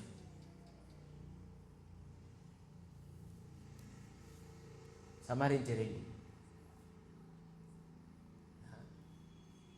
ద్రౌపది అంటున్నారు, ఏమంటున్నారు? లేదు, నేను ఇతనికి చంపను, దయా కలిగి, క్షమాపణ గుణం. లేదు, నేను వీరికి చంపను. ఎందుకు? నీ 5 పుత్రులను చంపేశారు. ఇతను ఆతతాయికి చంపితే తప్పు కాదు, పాపం కాదు. బాల్యాన్ని అంటే చిన్న బాలకుల్ని చంపిన వాళ్ళకి ఆతతాయి అంటారు. మరి స్త్రీల్ని చంపిన వాళ్ళకి ఆతతాయి అంటారు. మరి పడుకోని వ్యక్తికి చంపిన వాళ్ళకి ఇంకా ఆతతాయి అంటారు. చిన్నపిల్లలకి చంపడం ఓకే, పడుకోని వ్యక్తికి చంపడం అనేది ఆతతాయి.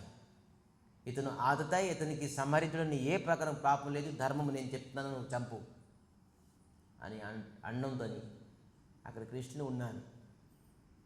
వింటున్నారు ఇవన్నీ.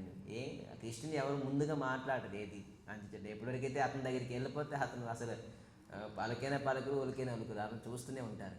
కృష్ణుడు అప్పటికీ మనకు చూస్తున్నారు.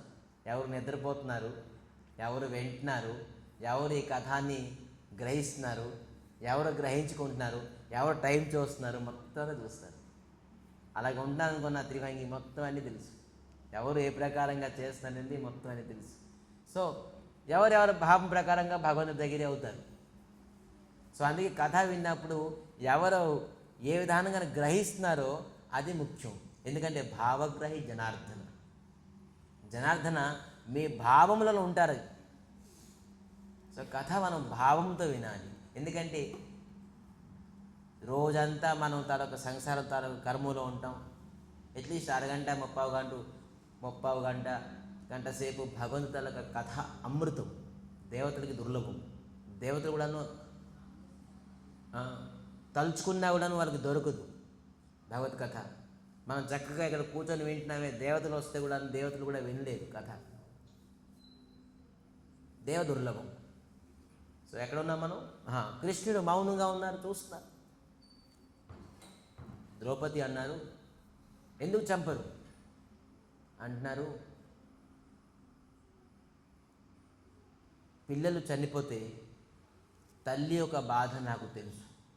నేను పడే బాధ ఈ అశ్వత్థామ తాలూకా తల్లి పడకూడదు.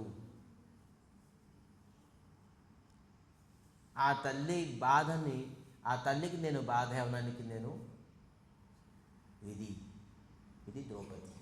ఈ ఒక్క మాటతోని కృష్ణుడికి ఇన్స్పైర్ చేసేసారు. ద్రౌపది అంటే ఎందుకు అంత ఇష్టం కృష్ణుడికి తెలుసా? ఈ ఒక్క వార్తని కృష్ణుడు ఇంప్రెస్ అయిపోయారు ద్రౌపది పైన. అరే, ఇటువంటి మనసు కలుగు ద్రౌపది. ఇతరుల తాలూకా బాధ, దుఃఖము తెలుసుకునే వ్యక్తే మానవుడు, మనిషి. ఇతరులని దుఃఖం, మనం ఏం దుఃఖం చూస్తున్నాం? ఇతరుల తలకు దుఃఖమా? పశువులు పక్షుల తలకు దుఃఖం చూసినప్పుడు దుఃఖపడాలి. మనం పశు పక్షులని ఘోరంగా చంపి వండుకొని తిని మాంసం తిని ఆ మాంసంతో మనం జీవితం గడిపి మన శరీరం ప్రోటీన్స్ కావాలి, కాల్షియం కావాలి, విటమిన్స్ కావాలని చెప్పేసి ఒక పశు పక్షిని చంపేసి తింటున్నారా? మనం ఇంకా భక్తులు అవుదాం అనుకుంటున్నారా మీరు?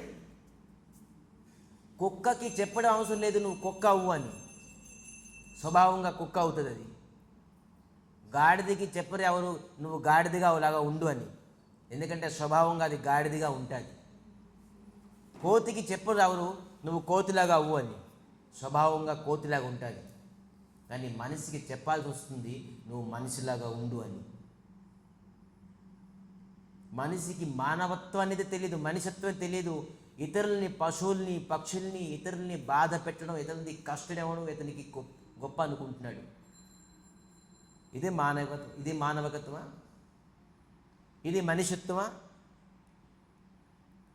నేను భక్తులు అయిపోమని చెప్పేసి చెప్పుకున్నాను. మీరు మారిపోండి, తిలకం పెట్టుకోండి, నువ్వు వైష్ణవులు అయిపోండి, మీరు బ్రహ్మచారులు సన్యాసి అయిపోండి అని అనుకోకున్నాను. అట్లీస్ట్ మనిషిగా ప్రవర్తించి, మనిషి తలక స్వభావం ఏంటి, మనిషి తలక ప్రభావం ఏంటి, మనిషి తలక ఆలోచన ఎలాగుంటుంది, ఏంటి ఉంటుంది, అది అట్లీస్ట్ ఉంటే చాలు. ఒక మనిషిలాగా ఆలోచిస్తే చాలు. పశు పక్షుల్ని దారుణంగా ఒక వ్యక్తి మనకు ఒక మాట అన్నారంటే, ఇప్పుడు నీ అంటారు కదా, every dog has a day. నీకు ఈ రోజు వచ్చింది, నేను కూడా కుక్క అవుతాను, నాకు కూడా ఒక రోజు వస్తుంది అని. దాని అర్థం అంతే కదా. Every dog has a day అంటే ప్రతి కుక్కకి ఒక రోజు వస్తుంది. అంటే నేను కూడా కుక్కర్ అవుతాను, ఆ కుక్క అయినప్పుడు నీకు కూడా నిన్న చెప్తాను అని చెప్పేసి అంతే. కసి పెట్టుకున్నాడు కుక్కే, మరి ఆ డైలాగ్ కొడతాడు every dog has a day. ప్రతి కుక్కకి ఒక రోజు వస్తుంది, నేను కూడా కుక్క అవుతాను, నేను కూడా కుక్కలాగా ప్రవర్తిస్తాను అని చెప్పేసి. చూడండి ఎంత ఈజీ మెథడ్. ఆడే చెప్పుకున్నాడు ఆన్సర్, నేను కుక్క అవుతాను అని. మనిషిగా పుట్టావు, మనిషిగా ఉండు, కుక్కగా ఎందుకు అవుతావు నువ్వు? నీకు అంత ఇష్టమైతే కుక్క అంటే నెక్స్ట్ జన్మ ఖచ్చితంగా నువ్వు కుక్క అవుతావు. అప్పుడు నువ్వు కుక్కలాగా ప్రవర్తించు. అట్లీస్ట్ ఇప్పుడు మనిషిలాగా ఉన్నావుగా, మనిషిలాగా ప్రవర్తించవచ్చుగా. చక్కగా మనిషిగా ఇచ్చారు నీకు అని మనిషిగా ప్రవర్తించడు. దారుణమైన ఆలోచనలు, కక్షలు పెట్టుకుంటాడు. ఒకరు బాగుపడితే ఇతనికి అసూయ. ఇవన్నీ చేయడానికి మనం రాలేదు. మనం వచ్చేవేంటి? కృష్ణ భక్తి చేయడానికి. మనిషి జీవితం కేవలం కృష్ణ భక్తి గురించే వచ్చాం. వాస్తవంగా వేదాంతం, పురాణం, శాస్త్రం అన్ని తాలూకు సారాంశం మనిషి జీవితం ఎందుకు అని ఎప్పుడైనా ఏ శాస్త్రమైనా చదివండి. కేవలం కృష్ణ భక్తి గురించే వచ్చాము అని ఉంటుంది సారాంశం. ఎందుకంటే మనిషి జీవితంలో ఇంకే ఏం పని చేసినా కూడా మళ్ళీ జన్మం పుట్టాల్సి వస్తుంది. కానీ మనిషి జీవితం తను ఒకే ఒక కార్యం కృష్ణ భక్తి చేస్తే మరీ జీవితం ఉండదు, మోక్షాన్ని పొందుతాడు, అది భగవంతుడిని పొందుతాడు. లేదంటే ప్రతి జీవిగా 84 లక్షలుగా పుడతాడు. ఆ జన్మమృత్యు చక్రం నుంచి బయటికి రావాలంటే కేవలం ఒకటి, ఇంకా ఇతర పశువులు పక్షులు ఎవరు చేయిలేకపోయి వాళ్ళు మనిషే చేయగలడు. కాబట్టి మనిషి జీవితం తలక లక్ష్యం కృష్ణ భక్తి. కృష్ణ భజివరాస్తే సంసారి. మనం ఈ సంసారానికి ఎందుకు వచ్చామంటే కక్షలు తీర్చుకుందని కాదు, డబ్బు సంపాదించని కాదు, కుక్కలు పిల్లలలాగా పిల్లల కన్నానికి కాదు, సంసారం తలక ఇంద్రియ తృప్తి పొందడానికి కాదు. మనం వచ్చాము భక్తి చేయడానికి, కృష్ణ భక్తి చేయడానికి. చెప్తున్నారు రాయ్ రమానంద్ రాయ్, చైతన్య మహాప్రభు అడుగుతున్నారు రాయ్ రమానంద్కి, అన్నిటికంటాను గొప్ప కీర్తి అనేది ఏంటి? కీర్తి అంటే తెలుస్తుంది, అర్థమవుతుందా? కీర్తి అంటే ఏంటి? అన్నిటికంటే కీర్తి అనేది ఏంటి? గొప్పది. గౌరవం అయినది ఏంటి? మంచివాడు. గౌరవం అయినది ఏంటి అంటే చెప్తున్నారు కృష్ణ భక్తి బోలియా జార ఖ్యాతి హాయ్. కృష్ణ భక్తి బోలియా జార క్షతి హాయ్. క్షతి అంటే ఖ్యాతి. ఖ్యాతి అంటే తెలుస్తుందా? గౌరవం. కృష్ణ భక్తులంత గౌరవం ఈ జగత్తులోని ఎవరికి లేదు. ఇంద్రాది దేవతలు కూడాను కృష్ణ భక్తులకి ప్రణామం చేస్తారు. ఎగ్జాంపుల్ చెప్పనా? ఎప్పుడైతే హిరణ్యకశ్యపుడు తాలూకా భార్య పేరేంటి తెలుసు? కయాదు. హిరణ్యకశ్యపుడు అనేక దేవతలందరినీ హింసించేవాడు. వాళ్ళ అన్నయ్య చనిపోయారు అని చెప్పేసి తపస్సుకి వెళ్ళిపోయారు. ఎవరు? హిరణ్యాక్షుడు. హిరణ్యాక్షుడు చనిపోయని చెప్పేసి హిరణ్యకశ్యపుడు తపస్సుకి వెళ్ళిపోయారు. తపస్సుకి వెళ్ళిపోతే ఇదే వంక అని ఇంద్రుడు కయాదు దగ్గరికి వచ్చాడు. దేనికి వచ్చారంటే కయాదు గర్భంలోని ఒక శిశువుడు ఉన్నాడు, హిరణ్యకశ్యపుడులకు అంశం. వాళ్ళ నాన్నకే భరించలేకపోతున్నాం, ఈడు కొడుకు అవుతాడు, ఈడు పెరుగుతాడు, ఈడు మనకి మళ్ళీ నానా బాధ పెడతాడు, అందుకే గర్భంలో చంపేస్తాను ఇడికి అని చెప్పేసి. ఎందుకంటే హిరణ్యకశ్యపుడు ఉంటుండగా నేను చంపలేడు, వాడికి ధైర్యం లేదు ఇంద్రుడికి. అందుకే హిరణ్యకశ్యపుడు తపస్సుకి వెళ్ళారు కాబట్టి ఇప్పుడే ఇది మంచి అవకాశం అని కయాదు గర్భంలోని శిశువుని చంపేస్తాను ఇప్పుడు వచ్చారు. కానీ నారదులు ఆపారు. ఏ ఇంద్ర, ఏం చేస్తున్నారు? ఇంకో రాక్షసు తల కొడుకున్నాడు, ఇప్పుడే చంపేస్తే జగతానికి చాలా మేలు చేసినట్టు అవుతారు. రాక్షసుడు సంహరించాల్సిందే. ఎవరు చెప్పారయ్యా? తన గర్భంలోని విష్ణు భక్తుడు ఉన్నాడు, కృష్ణ పరమాత్మ భక్తుడు ఉన్నారయ్యా.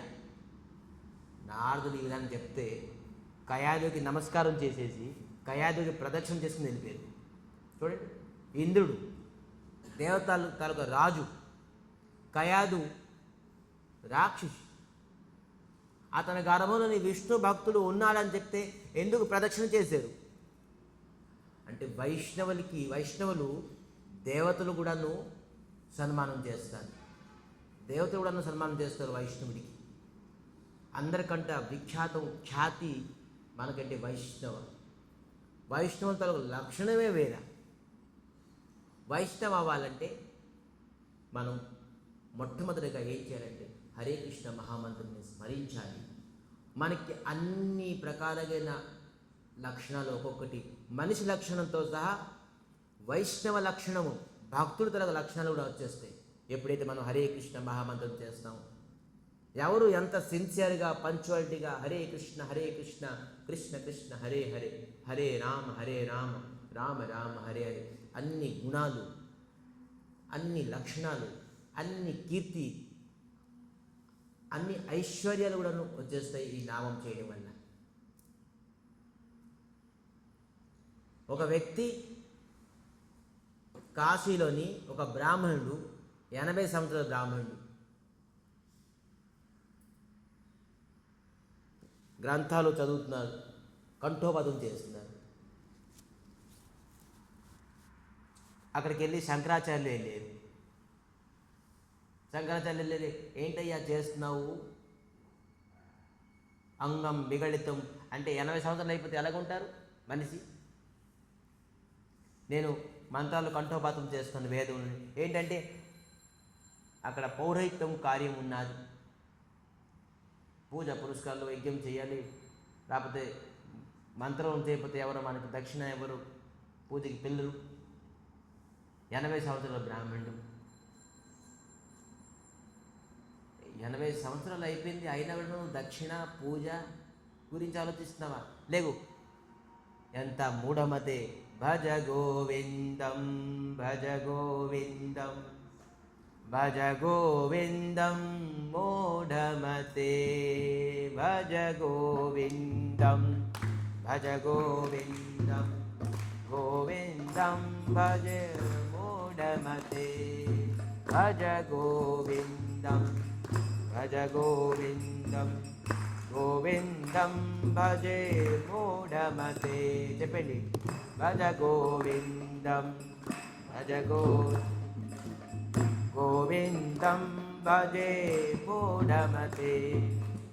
సంప్రాప్తే సన్నిహితకాలే నహి నహి రక్షతి దుఃఖిమకరణే. సంప్రాప్తే సన్నిహితే కాలే నహి నహి రక్షితే దుఃఖిమకరణే. మనకి చావు వచ్చిన సమయంలోని మనకి మన చదువు, మన భార్య, మన పిల్లలు, మన ఆస్తి, మన ఐశ్వర్యము ఏది కూడాను మనకి రక్షించదు. కేవలము నహి నహి రక్షితే దుఃఖిమకరణి. ఏ కారణము కూడాను, ఏ కార్యం కూడాను, ఏ ఆస్తి, ఏ అంతస్తు మనకి కేవలం రక్షించదు. కేవలం ఒకటే రక్షిస్తుంది. ఏంటి? భజ గోవిందం భజ గోవిందం గోవిందం భజే మూఢమతే. భజ గోవిందం భజ గోవిందం గోవిందం భజే మూఢమతే. ఈ సంసారంలో చావు అప్పుడు మనకి ఏది రక్షించదు, ఏది రక్షించలేదు కూడా. మనం ఎంత సంపాదించినా, ఎంత ఆస్తి అంతస్తులు చేసినా కూడా మనకి రక్షించింది కేవలం గోవింద నామము, కృష్ణనామము, శ్రీకృష్ణ పరమాత్మ. అందుకే తెలివైన వ్యక్తి ఖచ్చితంగాను హరిస్మరణం చేయడమే చాలా తెలివైన వ్యక్తి. భజ గోవిందం భజ గోవిందం గోవిందం భజే మూఢమతే.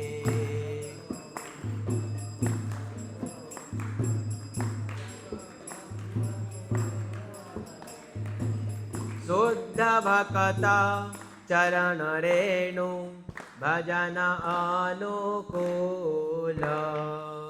శుద్ధ భక్త చరణ రేణు భజన అనుకూల. శుద్ధ భక్త చరణ రేణు భజన అనుకూల.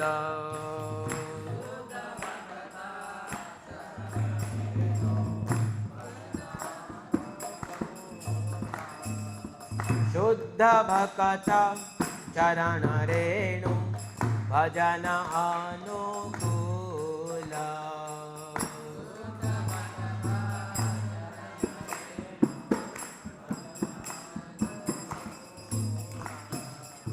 శుద్ధ భక్తుల తాలూకా పాదధూళి చరణ రేణు.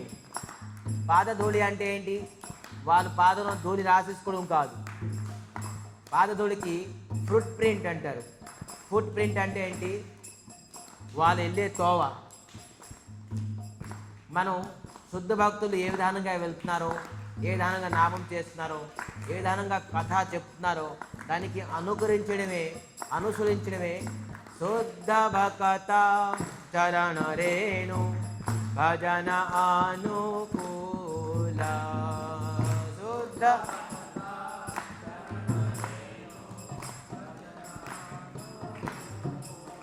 మనకి మహాత్ములు కృష్ణ భక్తులు చెప్పే మాట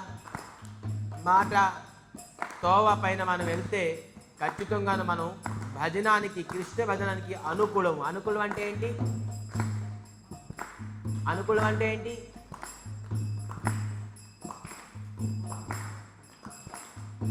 అనుకూలం అంటే కృష్ణ భజనం చేయడానికి మనకి ఉపయోగం పడుతుంది. భక్త సేవా పరమ సిద్ధి ప్రేమ లక్ష్మీకరమూల. భక్త సేవా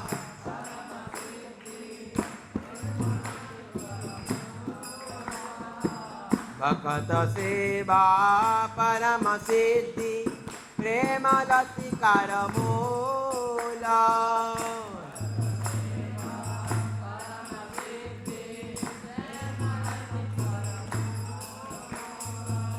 భక్తుల తాలూకా సేవ పరమ సిద్ధి ఇస్తుంది మనకి. భక్తుల సేవ అంటే ఏం చేయాలి? వాళ్ళకి డబ్బులు ఇవ్వాలా? వాళ్ళకి తిండి ఇవ్వాలా? వాళ్ళకి వస్త్రం ఇవ్వాలా? లేదు. భక్తుల సేవ అంటే ఏంటంటే భక్తి శ్రద్ధలతో కథ వినాలి, వాళ్ళ తాలూకు వాక్యానికి విలువ ఇవ్వాలి.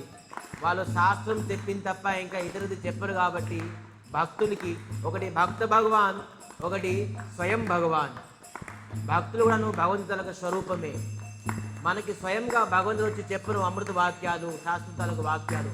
భక్తులే భగవంతులకు వాణి చెప్తారు, వార్త చెప్తారు. అందుకే భక్తులకు సేవించడం అంటే భక్తుల తాలూకు వాక్యాల్ని అక్షరాక్షరం పాటించడమే భక్తుల తాలూకు సేవ. భక్త సేవా పరమ సిద్ధి ప్రేమలతి కరమూలా.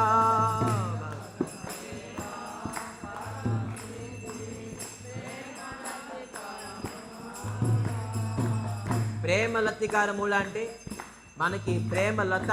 లత అంటే ఏంటి? క్రీపర్స్. మనకి చెట్టు ఎలాగా లతలాగా పెరిగి వెళ్తుందో భక్తి లత అలాగా పెరిగి వెళ్తుంది ఎప్పుడైతే మనం భక్తుల తరగ సేవిస్తామో.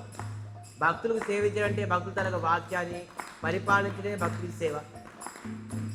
భక్తులు సేవిస్తే మన ప్రేమ కృష్ణుడి పైన ఉన్న ప్రేమ భక్తి లతలాగా పెరిగి భగవంతుడి పాద పద్మాల వరకు చేరుకుంటుందట. శుద్ధ భక్త చరణ రేణు భజన అనుకూల.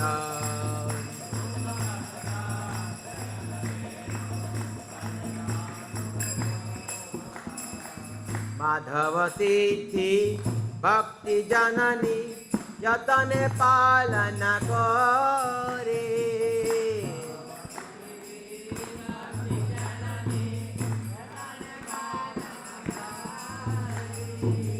మాధవ తిథి అంటే ఏకాదశి, హరివాస తిథి, ఏకాదశి, మాధవ తిథి. ఏకాదశి తాలూకా పేర్లు అనేక పేర్లు. ఏకాదశి తాలూకా ఇంకో పేరు otherwise non age, otherwise called age Madhava తిథి. సో మాధవ తిథి భక్తి యొక్క జనని. మనం అనుకున్నాంగా జనని అంటే అమ్మ. భక్తి యొక్క అమ్మ ఎవరు? మాధవ తిథి ఏకాదశి. జతనే పాలన కోరి. జతనే పాలన అంటే చాలా జాగ్రత్తగా పాటించాలి. ఎందుకంటే మనకి భక్తి కావాలంటే ఈ భక్తి యొక్క తల్లి తాలూక తిథిని మనం చాలా జాగ్రత్తగా పాటించాలి. ఎలాగ పడితే అలాగ పాటిస్తే అవ్వదు. నవధాన్యాలు తినుకొని ఇంకా ఇతరేతర వస్తువులు తింటే మనకి ఖచ్చితంగాను భక్తి జనని మనలో రాదు. అందుకే చాలా జాగ్రత్తగా పాటించాలి. మాధవ తిథి భక్తి జనని యతనే పాలన కోరి.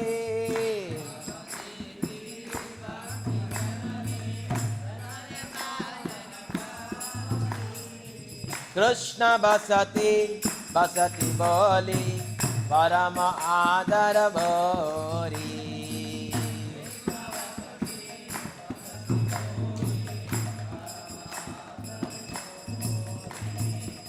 కృష్ణ వాసం అయిపోతారుగా, అందుకే కృష్ణ బసతి. ఎవరైతే ఏకాదశి చేస్తారో వాళ్ళపైన కృష్ణ వశం అయిపోతారు. ఎలాగా పావుని వశం చేసే వ్యక్తి నాదం చేసుకొని పావుని వశం చేస్తారో, ఒక కాముకుడు స్త్రీని వశం చేస్తాడు అనేక ప్రలోభన చూపించి. ఒక భక్తుడు ఏకాదశి పాటించి కృష్ణుని వశం చేసేస్తారు.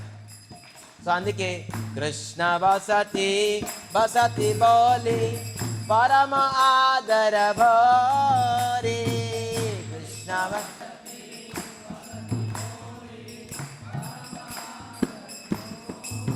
పరమ ఆదర భరి అంటే బాగా ఆదరించాలి. ఏకాదశికి అక్కడ జాగ్రత్తగా పాటించాలన్నారు, పరమ ఆదరించాలి. ఏకాదశి కదా ఏంటయింది అని అనుకోకూడదు, ఆదరించాలి. ఆదరించడం అంటే ఏంటి? వ్రతం పాటించాలి, నవధాన్యాలు తినకూడదు. ఆ రోజు ఎక్కువగా హరినామ స్మరణం చేయాలి, కథా కీర్తనలు ఉండాలి, భగవద్ దర్శనం ఉండాలి. ఇదే ఆదరం చేసినట్టుగా. కృష్ణ బసతి బసతి బోలి పరమ ఆదర భోరి.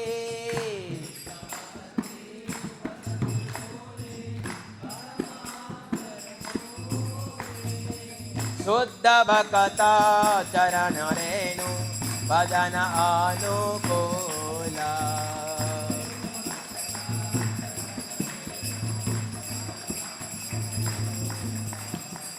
यदि न गृहे भजन देखी गृहे ते गोलोक भाय.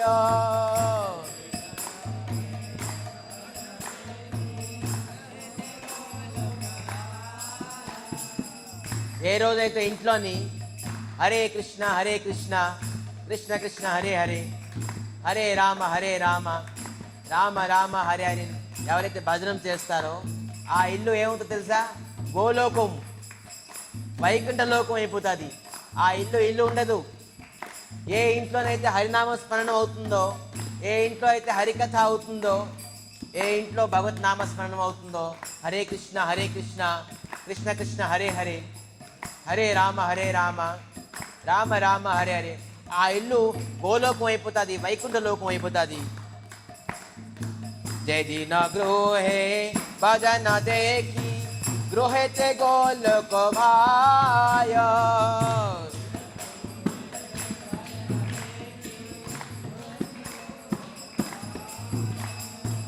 चरण सिंधु देखिया गंगा सुख नासी मा पायो.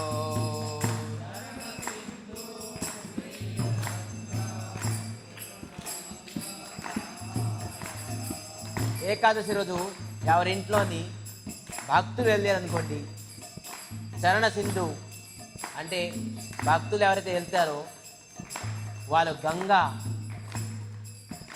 మన ఇంటికి గంగా వస్తే ఎంత లాభమో ఎంత శుభమో, భక్తుల తాలూకా పాదం పడితే కూడాను అంత శుభము.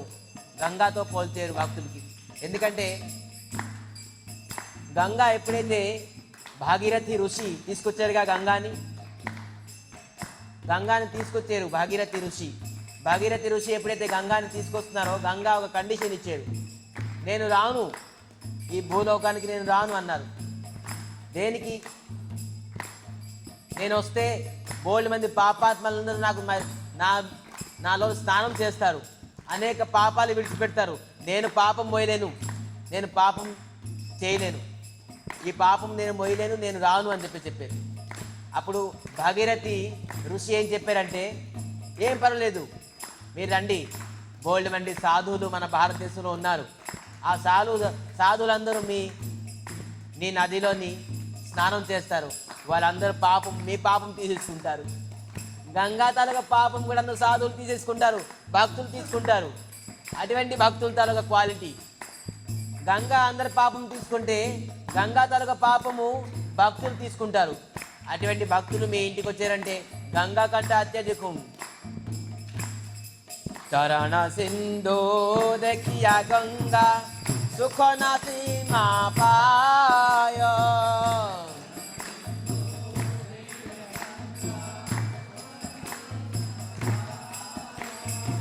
శుద్ధ భక్త చరణ రేణు అనుకూల. శుద్ధ భక్త చరణ రేణు భజన అనుకూల. तुलसी देखी जुड़ाओ प्राण माधव तोषण जानी. तुलसी देखी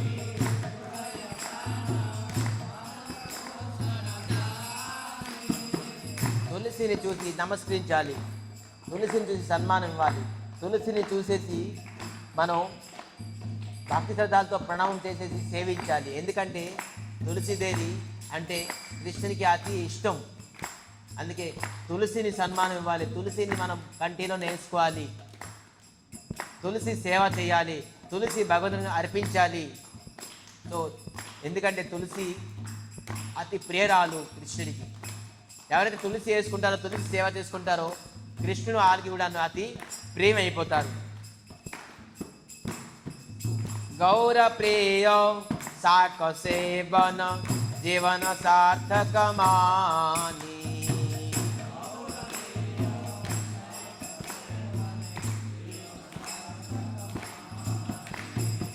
భక్తి వినద కృష్ణ భజనే అనుకూల పాయ జా.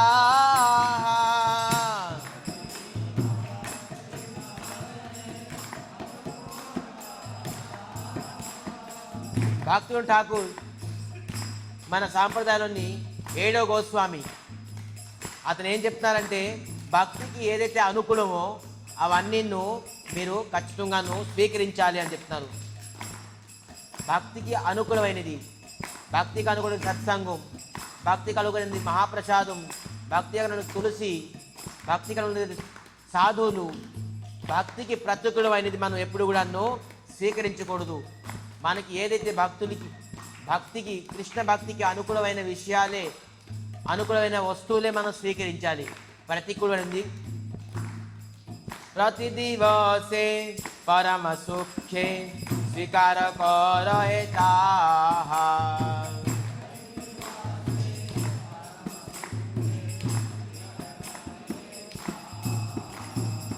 భక్తికి అనుకూలమైనది ఏకాదశి, భక్తికి అనుకూలమైనది తులసి, భక్తికి అనుకూలమైనది మహాప్రసాదం, భక్తికి అనుకూలమైనది భగవత్ కథ, భక్తికి అనుకూలమైనది హరినామము. అందుకే ప్రతి దివసే అంటే ప్రతిరోజు పరమ సుఖే ప్రతి ఆనందంగాను అది స్వీకరించాలి అని చెప్తున్నారు. ప్రతి దివసే పరమ సుఖే స్వీకార కరయతా.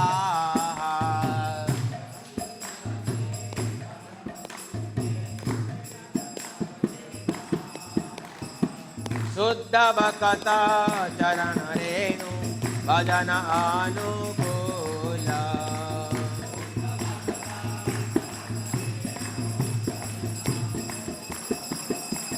హరే కృష్ణ కృష్ణ కృష్ణ హరే హరే, హరే రామ్ రామ్ రామ్ హరే హరే.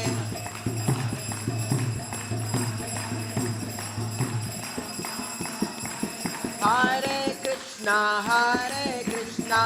కృష్ణ కృష్ణ హరే హరే, హరే రామ రామ రామ హరే హరే.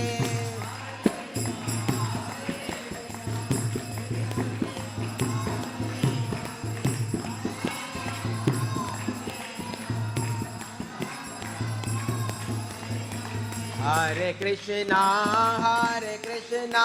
కృష్ణ కృష్ణ హరే హరే, హరే రామ రామ రామ హరే హరే.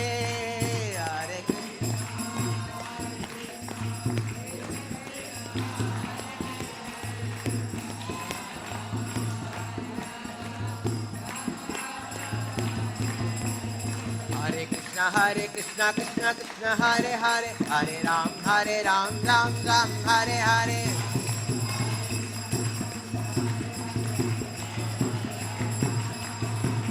हरे कृष्णा कृष्णा कृष्णा हरे हरे, हरे राम राम राम हरे हरे.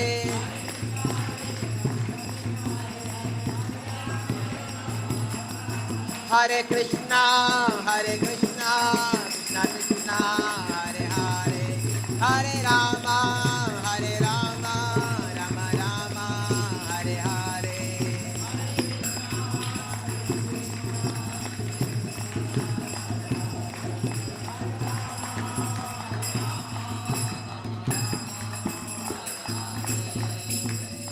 जय श्री ఏకాదశి తిథి మహామోత్సవకి.